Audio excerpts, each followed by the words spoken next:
Рецепт за Кока-кола? Се уште немам, но затоа знам како да направиме убава боза и тоа на стар начин. Значи во претходно суво тенџере, потенцирам, претходно суво тенџере, ставаме 300 грама брашно.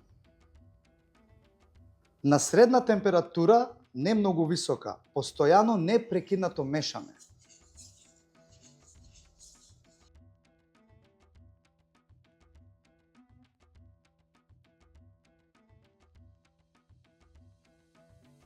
Веќе можеме да забележиме дека брашното ја менува бојата. Не треба тотално да го изгориме брашното, затоа што нема да може да ни се активира квасецот.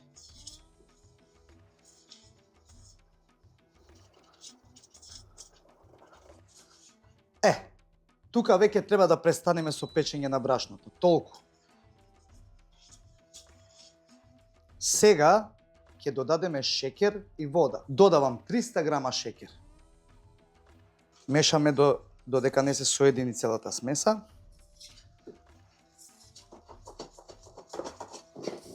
Сега додавам 3 литри вода.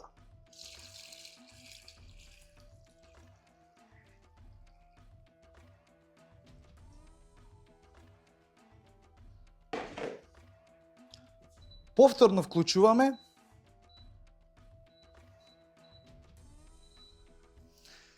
И вариме се додека не добие густина.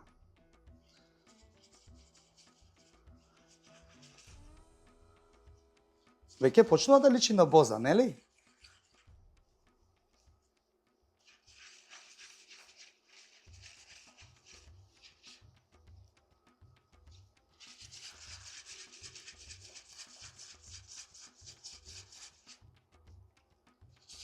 Вариме од прилика 5 до 6 минути. Доволно е. Вариме од прилика 5 до 6 минути. Доволно е. Нека не ве плаши тоа ако остане по некоја грудка. Нормално е. Секако после тоа оди на прецедување. Кога веќе забележуваме дека бозата ја менува структурата, тоа станува погуста, тогаш е вистинско време да се престане со готвење. Вака подготвената боза ја оставаме неколку минути, чисто да се излади, но не тотално. Да биде млака, потоа за да го додадеме квасец. Сега, кога бозата е веќе млака, додаваме 5 грама квасец.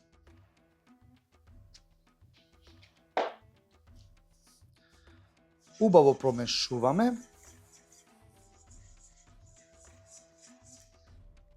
Ја покриваме бозата, но не да ја затвориме со капак, туку само вака чисто, за да може да диши.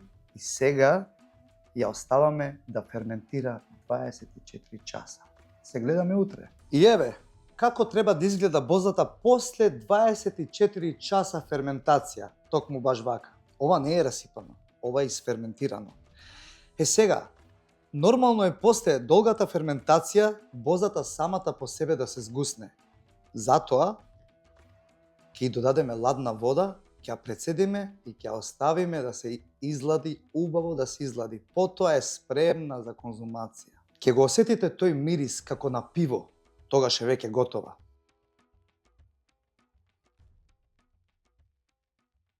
Сега јас првично ќе додадам уште половина литар вода со цел да ја разблажиме бозата.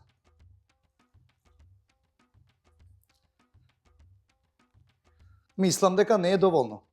Ќе треба уште половина литар. Зависно од тоа колку сакате да биде густа. Ајде да додадеме уште половина литар вода. Ќе додадам уште половина литар вода. Мислам дека сега ќе биде доволно. Да.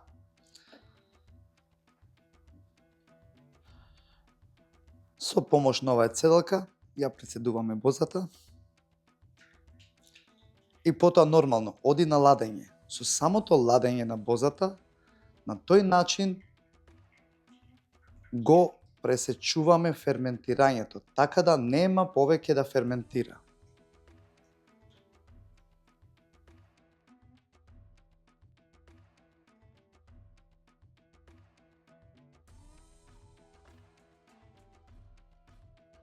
Одиме на ладење. Тука ни е веќе претходно изладената боза. Ја стави во шише, нели запубава. Слушнете го овој звук.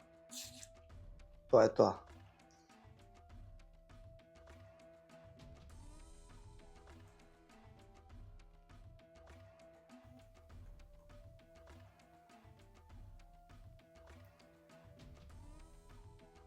На здравје, драги мои.